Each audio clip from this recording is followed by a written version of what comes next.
Hola otra vez, aquí estamos con ustedes, los Jaras, bienvenidos.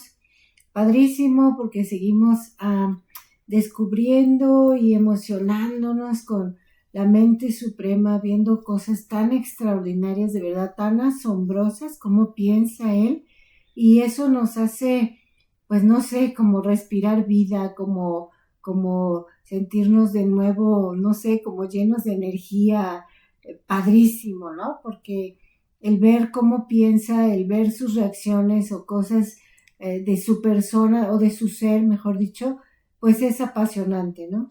¿Qué tal? ¿Cómo están? Un gusto nuevamente saludarlos. Pues sí, es muy cierto lo que dices cuando nos empezamos a dar cuenta de todas estas cosas de cómo es la mente suprema, es decir, cómo piensa Dios e ir descubriendo estas formas tan particulares, tan únicas que tiene Dios. Y cuando las vamos entendiendo y las vamos descubriendo, como dices, trae mucha libertad, trae mucho descanso, mucha paz, Sí.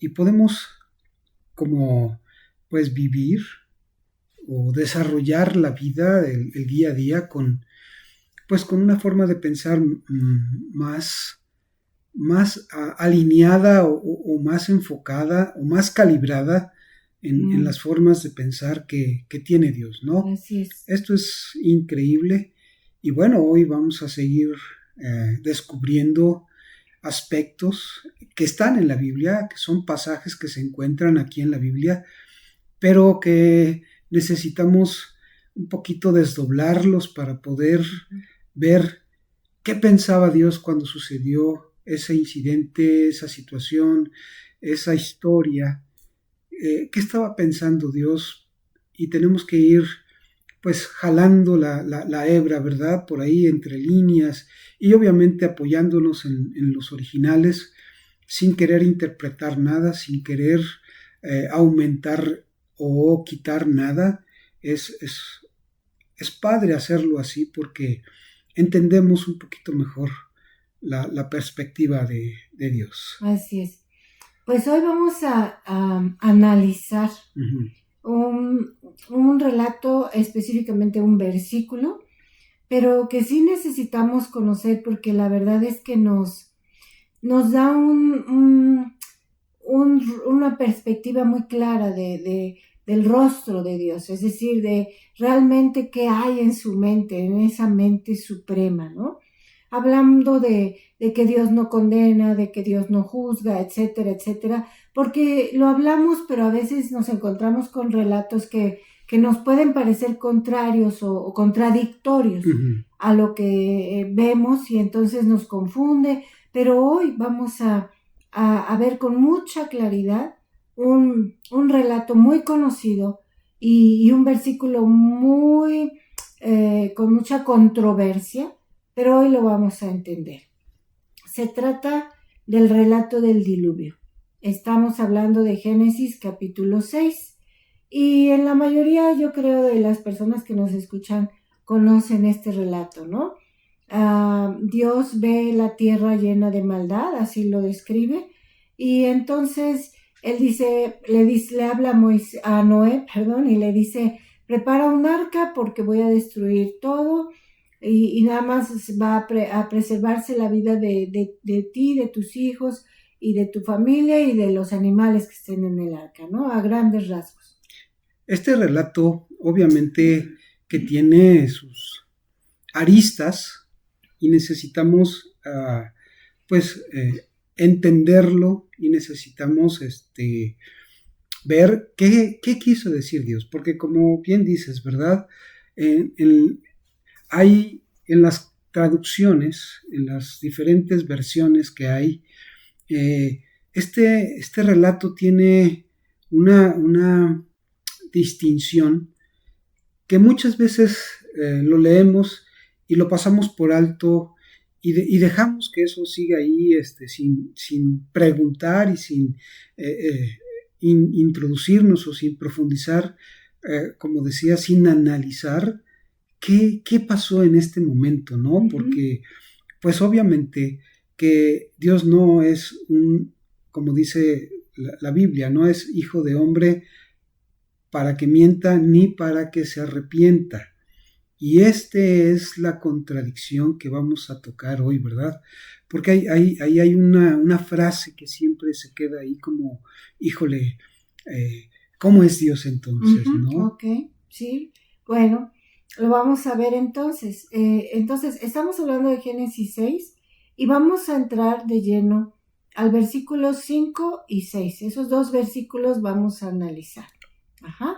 Entonces, el versículo 5 lo estoy leyendo en la Reina Valera actualizada, ¿sí? Y dice, el Señor vio que la maldad del hombre era mucha en la tierra y que toda la tendencia de los pensamientos de su corazón era de continuo solo el mal. Ahora, tenemos que tener muy claro esto. Dice, el Señor vio. No está diciendo, se enojó, se airó, ajá, juzgó. No, solo dice, el Señor vio que era mucha ya la maldad y que el hombre, todos sus pensamientos eran hacia el mal. Está haciendo solamente una descripción, el narrador, en este caso Moisés, que fue el autor de Génesis, ¿no? Entonces, solo está describiendo la perspectiva que Dios tenía de la tierra, de la gente en ese momento. Y entonces nos damos cuenta que pasa al versículo 6 y dice, entonces el Señor lamentó, hay otras versiones que dicen se arrepintió, haber hecho al hombre en la tierra y le dolió en su corazón. Este es el versículo más controversial y que muchas veces nos confunde, porque el Señor solo está viendo la condición del hombre y otra vez no se le escapa de las manos, no lo agarró de sorpresa, solo dice, el hombre está ya con mucha maldad. Ahí yo quiero, perdón que te interrumpa. No, adelante. Ahí este término maldad, necesitamos entender a qué se está refiriendo el autor, porque este mismo autor es el que dice al principio de Génesis, en el versículo 1, que en el capítulo 1, perdón, que Dios bendijo al hombre. Y esta palabra bendijo era, ya lo habíamos tratado por ahí, era que podía o que tenía la capacidad de cumplir con la voluntad por la cual fue creado. Bueno, aquí cuando está diciendo que era mucha la maldad del hombre, ya se había perdido ese propósito. Ya ese propósito de cumplir aquello por lo cual había sido creado, ya estaba distorsionado. ¿Me explico? Podemos nosotros deducir la maldad de muchas maneras, pero lo principal fue eso. Así es. Que dejó de cumplir el propósito por el cual había sido creado, porque para eso fue creado el ser humano, para cumplir un propósito de parte de Dios. Y el propósito siempre es, bueno, lo hemos visto también, manifestar cómo es Dios. Así es. ¿No? Y en este caso, estas personas ya se habían dejado llevar por muchas cosas, pasiones, y cuando decimos que dejamos de cumplir el propósito, dejamos de manifestar cómo es Dios, no nada más es con pecado. Sí. Puede ser una persona depresiva, que no cree que Dios puede intervenir en su vida, una persona llena de temor, que no puede confiar en la bondad de Dios, en el amor de Dios, en fin, hay muchas maneras de maldad. Exactamente. Por decirlo, ¿no? El orgullo es también un tipo de maldad. Uh-huh. Entonces, cualquier cosa que no manifieste el carácter de Dios es maldad. Así es. ¿Okay? Cualquier cosa que no muestre el amor de Dios es maldad. Así es. Entonces, eso es lo que Dios estaba viendo. Y dice el problema aquí de la traducción, porque pues sí es un problema, porque la verdad que nos da una mala imagen de quién es Dios. Así es. ¿No? El problema aquí es que dice primero, se arrepintió o se lamentó. Cuando nosotros vemos este tipo de cosas en la Biblia, tenemos que analizar. ¿Por qué? Porque ¿cuándo te arrepientes de algo, Jara? ¿Cuándo te lamentas por haber hecho algo? Cuando no alcanzo o no desarrollo o no logro hacer aquello que para mí es importante, que para mí es determinante. Ok. ¿Cuando te sale mal algo? Cuando me sale mal algo. Bueno, y mal, es decir, otra vez, volvemos al punto de cuando lo que hago no es parte de ese diseño o de ese propósito y yo me doy cuenta. Okay. Y entonces me arrepiento de haber hecho eso y digo, ay, ¿por qué lo hice? Ok, ese es un aspecto del arrepentimiento. Otro aspecto del arrepentimiento que la Biblia enseña es un cambio de mentalidad. Así es. Es de ir pensando de una manera equivocada en cierto sentido, hacer un cambio y empezar a pensar de una manera correcta. Correcta me refiero a basado en la palabra, Así ¿no? Es, sí. No estoy yo poniendo parámetros ni nada. Entonces, un arrepentimiento es un cambio en la manera de pensar para mejorar. Así es. ¿Ok? Dios no tiene que mejorar. Sí. Dios no tiene que hacer un cambio en su mentalidad. No tiene que hacer un giro de 180 grados e ir en otra dirección. Exactamente. No tiene, porque Él es absolutamente perfecto y no tiene nada que añadir ni restar a su ser. Así es. A Dios nunca le pasa lo que tú decías, que no alcanzo el objetivo, que no logro lo que me propuse, que no pude alcanzar aquello que había planeado. Jamás. Entonces necesitamos entender y analizar. Esa palabra no es la correcta, de hecho no es la que está en el original. Así es, sí. Porque cuando nosotros veamos en la Biblia que dice Dios se arrepiente, lo que necesitamos entender es que Dios regresa al plan original. Que Dios va a marcar un alto y va a decir, vuelvo a empezar con lo que yo he determinado que va a suceder. ¿Ok? Entonces, eso es lo que se tiene que entender cuando decimos o cuando leemos Dios se arrepintió. Quiere decir, Dios viene y va a decir, a ver, vamos a parar esto y vamos a volver a empezar desde mi plan original. Pero no por enojo ni por ira. No, claro. Ni porque haya dicho él, híjole, me salió mal. Claro. Como si fueran jitomates, ¿no? Me salió mal el hijo. Entonces, no. Aquí necesitamos, como dices, ver precisamente qué es lo que quiso decir Moisés a la hora de escribir esto. Realmente, porque como dices, la traducción nos da una mala imagen de Dios. Y entonces pensamos, o se ha creído, que Dios de repente tiene momentos así como los de nosotros, como los seres humanos, en donde nos arrepentimos de haber hecho algo. Y nos enojamos porque alguien nos echó a perder el plan, por ejemplo, ¿no? Sí. E incluso Dios, con toda su capacidad y con toda su fuerza y su poder, no echa para atrás el tiempo. No. Simplemente vuelve a empezar. Así es. Corrige el rumbo. Exactamente. Vuelve a dar el rumbo a las cosas, el rumbo que él determinó desde un principio. Y obviamente esto es muy, muy fuerte. Este relato es impresionante porque ¿cuánto tiempo se lleva Noé construir el medio por el cual iba a redimir a la humanidad? Se supone que 100 años. Imagínense la paciencia de Dios entonces, porque no fue inmediato, no fue una descarga de ira, no fue un arrebato de parte de Dios, decir, ya estoy cansado, ya estoy harto, no, simplemente comenzó un proceso, y ese proceso lo llevó, y lo llevó, y lo llevó, y lo llevó, hasta que estaba listo el instrumento que iba a ser el medio por el cual se iba a restaurar e iba a volver a empezar Dios con todo su plan, con todo su proyecto, con toda su idea a la hora de crear al ser humano. Esto es fundamental, poder ver la mente suprema en operación, en acción real.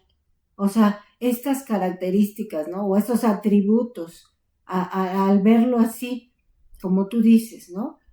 No se enojó, no fue un arrebato, no, o sea, observemos la mente suprema, cómo opera, no juzgó, no se arrepintió, o sea, en el sentido en que nosotros entendemos esa palabra. Él vio el daño, él vio la condición de esas personas, él vio que no era aquello para lo cual ellos habían sido creados. Así es. Y dijo, voy a volver a empezar, voy a retomar el plan junto con ellos, o sea, retomar por la gente, no por él, ¿no? Porque él nunca se movió del plan. Claro. Voy a retomar el plan y voy a seguir adelante y voy a continuar.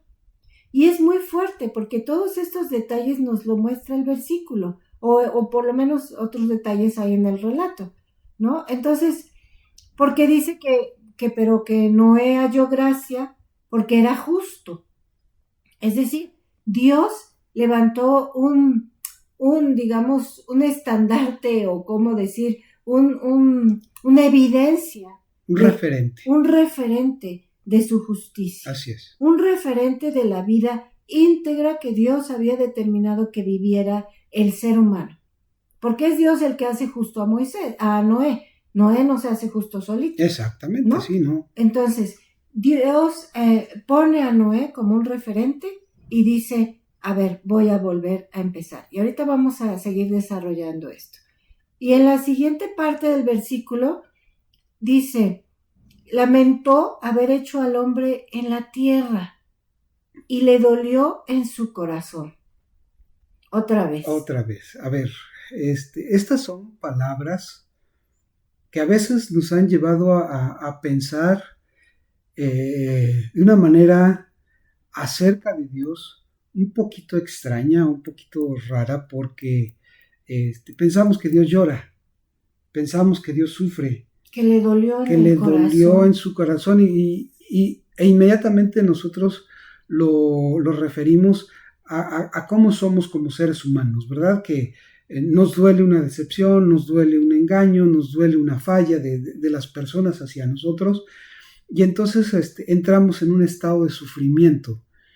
Y entonces creemos que como está escrito así en la Biblia, creemos que Dios, de igual manera que nosotros, está como dice aquí, dolido, ¿verdad?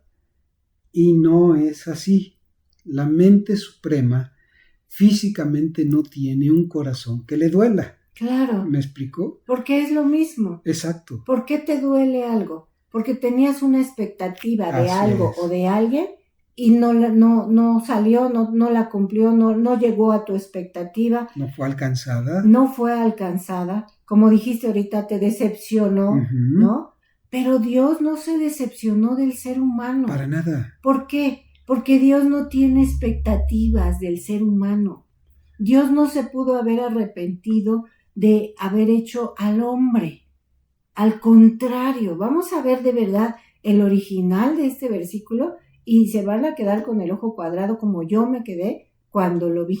Y es que sí, aquí tenemos que romper con esa idea de que Dios está esperando que yo me porte bien. Sí. Esto es imposible. Si Dios esperara eso, pues no sé qué ya hubiera hecho Dios, ya nos hubiera, no sé qué hubiera hecho otro tipo de seres humanos, no sé. Precisamente lo que decías hace un rato, él se hace manifiesto a través de una persona, en este caso es Noé. Ok, sí. Y a Noé, Dios mismo le atribuye partes de él para que él pueda ser el referente para todo lo que estaba alrededor de Noé. Es decir, Noé tenía la justicia de parte de Dios y Noé había alcanzado gracia de parte de Dios. Es decir, estas dos formas de ser de Dios Él las puso en Noé.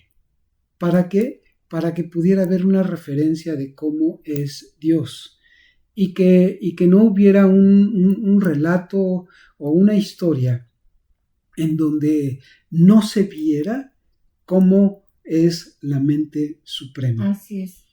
Entonces, aquí nos damos cuenta cómo no está esperando nada Dios de nosotros, de ningún ser humano. Es que si esperara algo, pues, ¿para qué habría tomado forma de hombre y habría tomado nuestro lugar? Claro. Para resarcir o para regresarnos al original de justicia. Claro. O sea, no tendría caso. Mira, te voy a decir algo. Él no está esperando que te pongas a orar. Él no está esperando que te pongas a leer.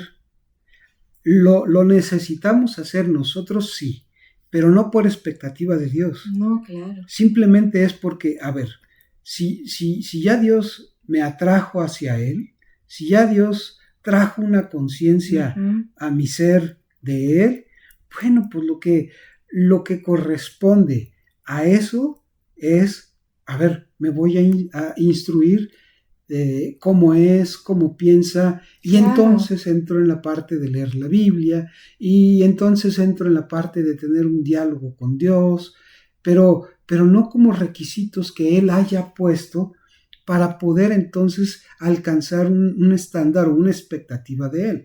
Simplemente lo haces porque Él te llamó y cuando te llama, bueno, pues despierta en ti el deseo, no el deber. Así es.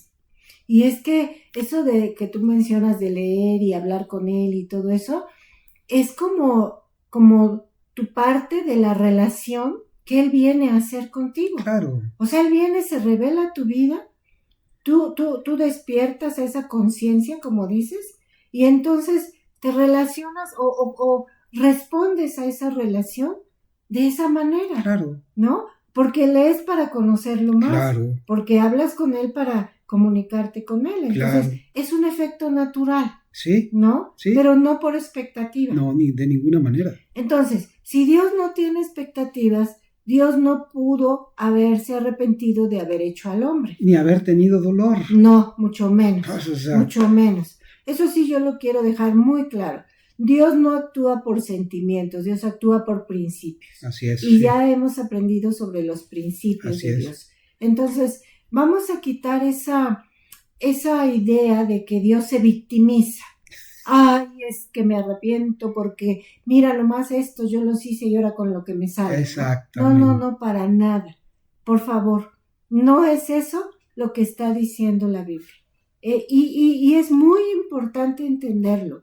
Y entender que en este pasaje, en este momento, es el mismo Dios, es la misma mente suprema de siempre de restaurar, de volver al original, de devolverle al hombre el diseño que Dios le había dado ya, de volver a establecer justicia en el ser humano. O sea, eso es lo único que siempre se ve en él. Y yo quiero fundamentar esto que estamos diciendo de que no se lamentó y no le dolió, porque en Génesis ahí mismo, en el capítulo 9, el versículo 1 dice, vean, cuando ya sale Moisés, perdón, yo estoy con Moisés todo el tiempo, perdónenme, cuando ya sale Noé del arca con sus hijos y todo eso, ya salen ellos, salen los animales, y viene Dios a hablar con ellos y les dice, hace un pacto nuevamente, o hace el pacto nuevamente, el que había hecho con Adán, ahora lo hace con Noé, y vean cómo es exactamente lo mismo que le dijo a Adán. Dice el capítulo 9, versículo 1, entonces Dios bendijo a Noé y a sus hijos y les dijo, sean fecundos, multiplíquense y llenen la tierra. Ahí está la prueba de que cuando dice se arrepintió, lo que quiere decir es voy a regresar, voy a retomar, voy a volver a empezar con el pacto que yo establecí, porque es la única manera en la que los seres humanos van a vivir en justicia. Y entonces Dios retoma. Entonces, Ya hemos hablado, nada de que Dios se lamentó, se arrepintió en el sentido en el que nosotros lo entendemos, y mucho menos que le dolió en su corazón haber creado al hombre. Y lo que decías es muy importante, porque repite el autor, cuando la palabra aparece 2 veces es una confirmación. Sí, totalmente. ¿Me explico? Hablando de la Biblia. Y entonces aquí el autor, es decir, Moisés, sí, ahora sí Moisés, repite lo mismo que en Génesis capítulo 1, versículo 26 al 28. Y los bendijo Dios. Wow. Sí. Otra vez reafirmó, otra vez recalcó que el diseño del ser humano es tener la capacidad de hacer aquello para lo cual fue creado, que como decías hace un rato, es representarlo o mostrar estas facetas de Dios. Así es. Eso es, y los bendijo. Así es. ¿Me explico? Y ya después añade, ¿verdad? Sean fructíferos, multiplíquense y otra vez, ¿verdad? Y llenen la tierra. Y llenen la tierra. De justicia. Exactamente. Sí, así es. Entonces se repite otra vez ese distintivo que tiene todo ser humano. Todo ser humano lleva en sí esa bendición. Todo ser humano puede vivir porque está por diseño, está capacitado para vivir dentro de ese propósito, dentro de sus planes, etcétera, etcétera. Que obviamente Dios se encarga de convencernos de eso cuando Él lo quiere, esa es otra cosa. Claro. ¿Me explico? Y bueno, viene entonces ¿qué dijo realmente Dios en ese momento? ¿Qué expresó Dios que Moisés a la hora de escribirlo lo pudo captar? Imagínense que para Moisés la relación con Dios era tal que pudo entender esto que estamos nosotros desenmarañando.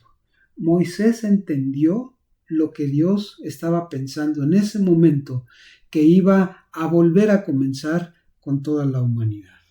Pongamos mucha atención, porque esto es muy revelador, porque esto es una parte del rostro de la mente suprema, y es maravilloso. Así es. Porque la traducción, el hebreo original, no quiero decir traducción, el hebreo original se lee con esta idea, y dice, el versículo 6, y se consoló el Señor porque hizo al hombre sobre la tierra con el diseño en su corazón. Wow. Y tú vas a decir, no, pues ya peor, ya no le entendí nada. Si ya le había entendido al que se arrepintió y le dolió, a este ya no le entendí nada. Pero aquí va la explicación. Cuando yo vi esta palabra, se consoló el Señor, así es. Para mí fue tan fuerte porque yo le dije, ¿cómo? O sea, acabas de destruir a un montón de gente y te consolaste. A ver, ahí ya, para mí de verdad fue un choque, ¿eh? Los cables empezaron se pelaron y empezaron a sacar chispas. Pero feo, sí. Pero feo, de verdad. Sí. Porque yo dije, no es posible, o sea, a ver, yo necesito una explicación. Y entonces fuimos viendo esta parte. Dice, se consoló. Aquí voy a explicar esta palabra. Ahora, yo no quiero que se quede la idea ahora tampoco de que se consoló, de que, ay, bueno, ya se acarició su pecho él solito. Ya me siento más tranquilito. Ya no están todos los sarnosos que andaban por ahí. Ya no siento tan feo. Ya nomás está mi cuate Noé. Y ahora sí ya. Ahora sí. No, nada de eso. Se consoló. La palabra consolar, en su etimología original, ¿no? Porque no podemos ver una palabra desde nuestro idioma nada más. O cultura. Pero etimológicamente la palabra consolar es calmar con cooperación. Y también es dar consuelo o aliviar junto a. Fíjense qué fuerte, no se pierdan en esto. Entonces, cuando dice se consoló el Señor, Lo que está diciendo es, se alivió de aliviar, igual se consoló de haber aliviado el mal de los hombres, ese mal que veíamos.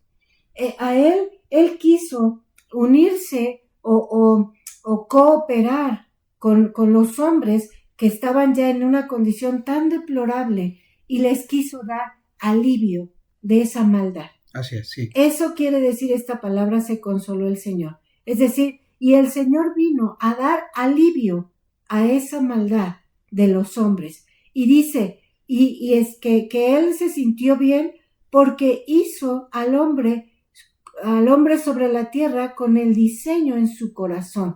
¿Qué quiere decir esto?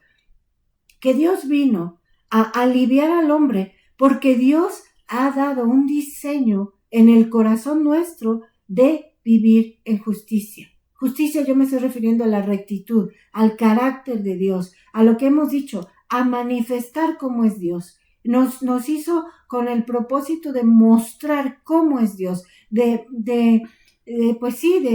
mostrar sus atributos, los que son transferibles, de mostrar lo que Él siente, lo que Él piensa por medio de nuestra vida. Ese es el diseño que Él hizo en el corazón del hombre. Entonces podríamos darnos la idea, porque tampoco lo voy a traducir, ¿verdad? Porque caería en lo mismo. Exactamente. Darnos la idea que nos da el hebreo, y es, entonces el Señor intervino para aliviar la maldad del hombre y estaba tranquilo porque Él sabía el diseño que había hecho en el corazón de los seres humanos. ¿Cuál era el diseño? Justicia. Por eso está hablando de Noé, justicia. Uh-huh. Ajá. Entonces, eso es lo que quiere decir el versículo 6. No se lamentó ni nada. Intervino para quitar esa maldad, para aliviar esa maldad, ya que el hombre era capaz porque los bendijo, ¿verdad? Sí. Era capaz de vivir en justicia, en rectitud, en su carácter, manifestando quién es Dios. Y por eso volvió a comenzar. Por eso dijo otra vez, llenen la tierra, multiplíquense, fructifiquen, porque ya vine a aliviar esa maldad en los seres humanos. Ahora, aquí hay algo muy, muy interesante. Él nunca estaba esperando que el ser humano lo hiciera. No. ¿Me explico? Esto es muy, muy fuerte. Sí. Se consoló porque Él lo iba a hacer. Claro. ¿Me explico? O sea, otra vez volvemos a lo que decíamos al principio. Él no tenía una expectativa de Noé. Él no tenía una expectativa de sus hijos ni de las esposas de sus hijos. ¿Qué es lo que hizo Dios? Se consoló porque Él iba a hacer que ese diseño en el corazón llegara al punto o desarrollara lo que Dios había pensado para el ser humano. Por eso se consoló, porque Él lo iba a hacer. No porque estaba esperando que viera portarse bien al ser humano y entonces Él dijera, ¡ay, qué bonito se ven tomados de la mano! Bien jugando. Portaditos. Sí, jugando en el jardín que les di, ¿verdad? No. Se consoló porque Él lo iba a hacer. Él no estaba esperando que el ser humano rectificara, Él no estaba esperando que el ser humano retomara el rumbo, simplemente Él lo hizo. Y por eso se consuela, es decir, por eso da alivio, por eso da esta oportunidad para volver a empezar. Así es. Ahora, como comentario muy, muy al margen, digamos, la parte restante, el contexto, digamos, de este relato, que es algo ya secundario, digamos, es probable que haya sido también una metáfora. El que se subieron al arca y los demás se ahogaron y todo eso. ¿Por qué? Porque si ustedes saben, si han estudiado otras culturas, en muchas culturas se tiene el relato de un diluvio, ¿no? Sí. Es como si fuera una leyenda. Sí. En otros lados. Yo no estoy diciendo que en la Biblia sea leyenda, pero es algo que deja como en entredicho si fue tal cual literal o si fue ya un relato como referente de los demás diluvios o de los demás leyendas que había habido, ¿sí? No estoy diciendo no existió, no estoy diciendo sí no existió, ni no fue real. Eso ya es secundario. Es una probabilidad. Es una probabilidad, pero lo estoy mencionando para que no se agarre de que, no, pero Dios hizo que todos se ahogaran y los animales se ahogaron y entonces sí estaba enojado. No tenemos un fundamento real para decir esas cosas. El fundamento que sí tenemos es esto del versículo 6, que el Señor intervino para aliviar la maldad en la que ya vivía el hombre y lo hizo con toda tranquilidad y con toda, como decías, con toda paciencia, con toda longanimidad. Así es. Porque él sabía el diseño que había hecho en el corazón del hombre. ¿Cuál es? Vivir en justicia. Así es. Representar cómo es Dios. Manifestar las formas del carácter y de las formas de ser de Dios. Y eso es lo fundamental. Y eso es lo que nosotros queremos que quede claro en esta hora. No hubo tal cosa como dolor en su corazón. Nunca lo hay, no existe. Ni arrepentimiento. Ni arrepentimiento en el sentido en el que nosotros lo conocemos. Así es. Dios es soberano. La mente suprema jamás se va a arrepentir, jamás se va a equivocar, jamás se va a lamentar. La mente suprema es más que perfecta. O sea, la palabra perfecta no es nada comparado con lo que Él es. Y Él desde un inicio, ya lo vimos la vez pasada, hizo un diseño específico para vivir todo esto que Él ya tenía preparado. Entonces, el Señor intervino para aliviar el dolor, porque había hecho un diseño perfecto, que tengamos justicia en el corazón. Y Él siempre viene a buscar eso. Y es lo único a lo que Él se enfoca. Darnos justicia, darnos rectitud, darnos su carácter, poner sus leyes en nuestra mente y en nuestro corazón para que vivamos manifestando quién es Él. ¡Wow! ¿Qué más? ¿Qué más se le puede agregar a esto? Sino dejar que esto entre en nosotros, que lo podamos metabolizar y que podamos entender, pues que no hay expectativas de parte de Dios hacia el hombre, y que si Dios quiere algo con el hombre, Él lo va a despertar o le va a traer esa conciencia por diseño. Porque así lo hizo Dios. Puso justicia en el corazón del hombre, solo es que es cuestión de tiempo y que Dios despierte esa parte de cada persona y que lo busque, y de esa manera entender muchas cosas que vivimos con Dios. ¿Me explico? Y bueno, pues aquí vamos a dejar este episodio y ya seguiremos descubriendo otras maneras de pensar de la mente suprema. Hasta la próxima y que tengan un excelente tiempo con Dios.